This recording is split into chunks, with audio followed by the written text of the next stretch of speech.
আমার বাবা বলতো মেহমান বাড়িতে আসলে ভালো মন্দ কিছু খাওয়া যায় আর মেহমান বাড়িতে গেলেও ভালো মন্দ খাওয়া যায়। আসসালামু আলাইকুম, সবাই কেমন আছেন? আশা করি আল্লাহর রহমতে ভালো আছেন। আমিও আল্লাহর রহমতে ভালো আছি।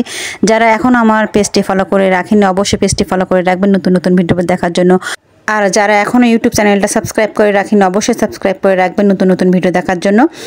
আজ বাড়িতে মেহমান মানে বোনেরা এসেছে। মেহমান বাড়িতে আসে আল্লাহর তরফ থেকে, তাই মেহমান আসলে সবসময় খুশি হতে হয়।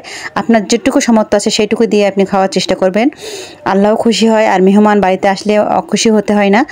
যাই হোক, আজ বিরিয়ানি রান্না করব। এখানে আমি সবগুলো মাংসগুলো সুন্দর করে ধুয়ে নিয়েছি। এখানে প্রায় 4-5 কেজির মতো মাংস আছে, আসলে মনে নেই কতটুকু মাংস আছে। এখানে সব কিছু মশলা আগে থেকে মেখে নিব হাতে করে। আমি এখানে দিয়েছি আদা, রসুন, জিরে, গরম মশলা, শুকনো চালের গুঁড়া দিয়েছি, টক দই দিয়েছি এবং রেডি যে বিরিয়ানি মিক্স মশলা আছে সেটা দিয়েছি। দিয়ে সুন্দর করে হাতে মেখে নিয়ে নিচ্ছি। নিয়ে ম্যারিনেট করে রেখে দিলে অনেকটা মাংসের ভিতরে সব মশলা চলে যায়, খেতেও ভালো লাগে। আজ বিরিয়ানি রান্না করব, তার জন্য আগে থেকে ম্যারিনেট করে রেখে দিলাম। এরপরে আমি রান্নাটা তুলে দেব। এখানে অনেকগুলো মাংস গ্যাসে রান্না করা যাবে না, এর জন্য বাইরে একটা বড় একটা চুলো পেতে নিয়েছি। সেই চুলোয় রান্না করছি, বড় একটা কড়াইতে। দেখতে পাচ্ছেন আমরা সবাই মিলে রান্না করছিলাম, আমার ভাই বোনেরা সবাই। আর আমার ছোটো ভাইয়ের সাথে কিন্তু আমার টম অ্যান্ড জেরির সম্পর্ক, সেও আমাকে হেল্প করছে। আর আমরা সবাই ভাই বোন সেখানে বসে অনেক মজার মজার গল্প করছিলাম আর বাইরে আমরা সবাই মিলে রান্না করছিলাম। আর শীতকালে বাইরে চুলার পাশে রান্না করতে অনেক মজা লাগে। যাই হোক, আলহামদুলিল্লাহ আমরা সবাই সুন্দর করে রান্না করছিলাম এবং সবাই হাতে হাতে কাজ করছিলাম এবং গল্প করছিলাম। গল্প করতে করতে সবাই রান্না করছিলাম।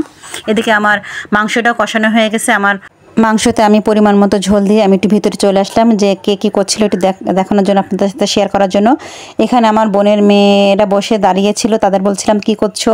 তারপর দেখি নিহাবুড়ি একটু কান্নাকাটি করছো, সেটাও একটু আপনাদের সাথে ভিডিও করে শেয়ার করলাম। পাশে আছে আমার বড় বোনের ছেলে, ও একটু কম্পিউটারে ও কি কাজ করছিল, সেটাও আপনাদের সাথে একটু শেয়ার করি। এদিকে সব ভাই বোনেরা এক জায়গায় হলে খুব মজা করে, যে যার মতো সবাই মজা করছিল, সেটাও একটু ক্যামেরা বন্দি করলাম আপনাদের সাথে শেয়ার করার জন্য। ভাই বোনের বন্ডিংটা অনেক স্ট্রং, আর এরা যখনই একসাথে হয় খুব মজা করে, খুব আনন্দ করে। আর বছরে দুইবারই দেখা হয় তাদের সাথে, কেননা সবার পড়াশোনা আছে। ডিসেম্বর মাসে পড়াশোনা শেষ, পরীক্ষা শেষ, এজন্য করে সবাই এক জায়গায় হয়, তখন সবাই খুব মজা করে। সেই মজার মুহূর্তটাও আপনাদের সাথে একটু করে শেয়ার করলাম। এদিকে আমার রান্নার জন্য আমি কাজ করছিলাম, তারপরও আপনাদের সাথে একটু করে শেয়ার করলাম। আপনারা সবসময় বলেন আমার ফ্যামিলি ব্লগ দেখতে চান, তাই একটু শেয়ার করলাম।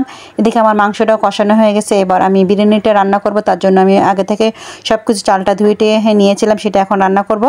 আর শীতকালে সেদিন বৃষ্টি হচ্ছিল, একটু টিপটাপ করে বৃষ্টি হচ্ছিল, তার মধ্যে রান্না করছিলাম।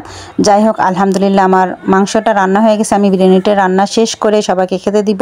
মাংসটা রান্না হয়ে গেছে আর আমি বিরিয়ানিটা যখন রান্না করেছিলাম, চালটা যখন কষানো হয়েছিল, তখন ভিডিওটা নিতে মনে ছিল না বৃষ্টির কারণে।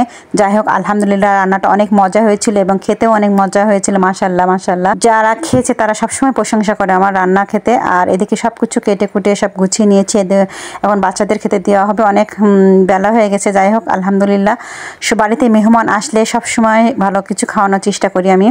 সবাই এসেছিল, মানে বোনেরা এসেছিল, সব বোনেরা এসেছিল, স্কুল কলেজ সবার বন্ধু, তার জন্য সবাই এসেছে।